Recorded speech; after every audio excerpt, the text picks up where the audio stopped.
శ్రీ సూక్తి channel వీక్షిస్తున్న వారందరికీ నమస్కారం అండి. మాట తీరు అదేమిటో తెలుసుకుందాం. మానవుడి దైనందిన జీవితంలో నిత్యావసరాలకు విషయ ప్రసారానికి ముఖ్యమైన మాధ్యమం మాట. అది భావ వ్యక్తీకరణకు మార్గం. మాటే మనిషి సంస్కారాన్ని తెలియజేస్తుంది. వాక్కు వ్యక్తిత్వానికి వాచక రూపం.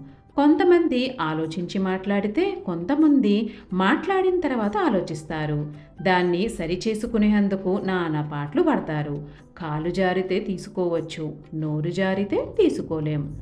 పెదవి దాటితే పృథ్వీ దాటుతుందని నానుడి.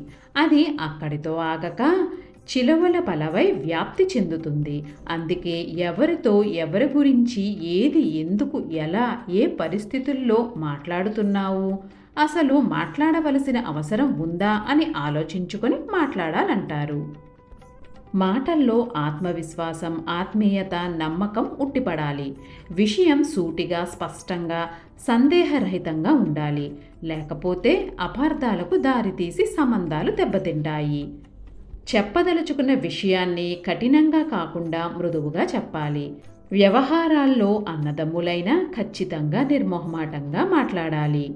మిత్రులు సమవయస్కులతో వ్యాఖ్యలతో సరదాగా, భార్య చతురోక్తులతో, మిత్రులతో రసస్ఫోరకంగా, పెద్దలతో వినయంగా, సూటిగా, పొదుపుగా, పిన్నలతో ఆదరంగా, ప్రోత్సాహకరంగా, నూతన పరిచయస్తులతో మర్యాదగా మాట్లాడాలి. అతి ఎప్పుడూ ఎక్కడా పనికిరాదు. మాటకు విలువలేని చోట, మనోభావాన్ని అర్థం చేసుకోలేని వ్యక్తుల దగ్గర మౌనం ఉత్తమం. మాట్లాడే విషయం మీద అవగాహన లేనప్పుడు మౌనమే శ్రేయో మార్గం. నోటి దురుసుతనం, ఆధారరహిత అనాలోచిత నిందారోపణలు, అసూయ